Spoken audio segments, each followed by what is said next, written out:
Commerce Secretary Howard Lutnick's firm, Cantor Fitzgerald, is poised to make bank from the end of tariffs. His sons, Kyle and Brandon Lutnick, now run the firm. In July, Wired magazine reported that Cantor Fitzgerald, which Lutnick chaired until he was appointed Trump's cabinet, was allowing its traders to purchase the rights to hundreds of millions of dollars of refunds in the event that tariffs were struck down. Cantor Fitzgerald was willing to exchange refund rights for 20 to 30% of what the companies paid. So for a company that paid $10 million, they could expect to receive $2 to $3 million in a trade. And if the tariffs were ever to be repealed, like they were by the Supreme Court yesterday, then Cantor Fitzgerald would own the rights to receive that full $10 million refund for which they paid $2 to $3 million. In August, there was a probe from the Senate Committee on Finance into the potential conflict of interest because Howard Lutnick, as the Commerce Secretary, is the one advising Trump on tariffs. He is the one implementing tariffs for Trump. And his sons are running Cantor Fitzgerald, who would profit wildly if the tariffs were ever to be lifted, like they were yesterday. From Bloomberg, November of 25, Howard Lutnick's sons score record year as Cantor denies Trump conflicts. The firm is on track to post revenue in 2025 of $2.5 billion, an all-time high, and a jump of more than a quarter, 25% in 1 year. The executives bristle at the suggestion that their new connections in Washington are contributing to that success. Much of Cantor's revenue comes from a surge in crypto deal making. Cantor Fitzgerald is the custodian for Tether's US treasuries. Tether is probably the biggest scam in crypto. It's supposed to be backed by real currency. That's why it's a stable coin. Tether fools people by publishing financial reports, but they are not independent audits. I have a master's in accounting. They are not audits. Tether has never submitted its alleged reserves to an actual unrestricted third-party audit. More came in. The firm that published 2 reports this year that attested Tether is fully backed is a Caribbean firm with 5 employees. But Brandon Lutnick said, I personally checked a lot of their reserves and we proved a lot of those rumors wrong. Hope you're a better actor than your dad, Brandon. Be able to take care of my 700 families. 700 families. I have 700 families. I can't say it. I can't say it without crying.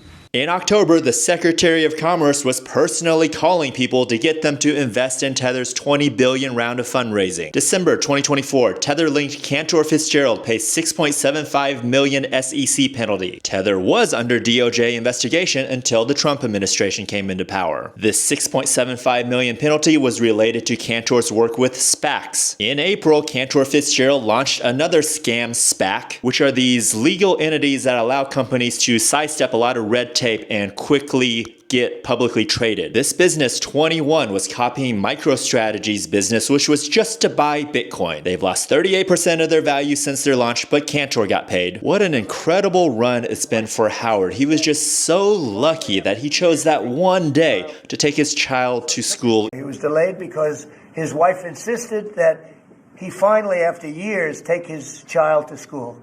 So he took his child to school that one day, because normally he would have been in the building at 6 o'clock in the morning. For 5 years, he didn't do it. He was horrible. What kind of a father was he? Okay, I'll do it.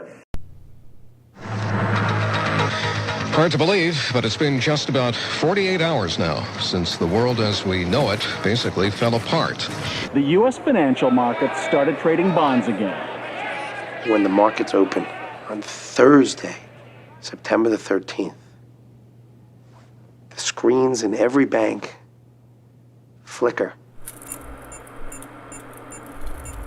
and then come on. You know, one of the things is if you talk to people on Wall Street, you'd say it was one of the happiest things they'd ever seen. Like, how could Cantor, which they all knew was destroyed, you know, when they saw that flicker and then it came on and they were like, son of a gun, you know, and they were rooting for you. They pulled it off. You know, they pulled it off. It's a miracle. I mean, literally, to get connected, to keep the trades in the order of flow. I don't think there was a person around that thought that we would turn the switch on September the 13th. Because that's what you do when 2/3 of your company die. You make sure you get right back to work. And he was so heartbroken about his dead employees, he took them off the payroll before they were even declared dead. That's how heartbroken he was. But the sad thing is, so $35 million sounds like so much money. But if you divide it by 700 people, it's only $50,000. It's not enough to. So that's why we need to work on our foundation. Yeah, and you've set up that foundation. We'll give the information to our viewers. And he cared so much about the families of his employees that he pocketed the $135 million settlement with American Airlines, making sure not to give a dime to any of the families of his dead employees. Bond trading firm Cantor Fitzgerald. They employed about 1,000 people on several top floors at the World Trade Center.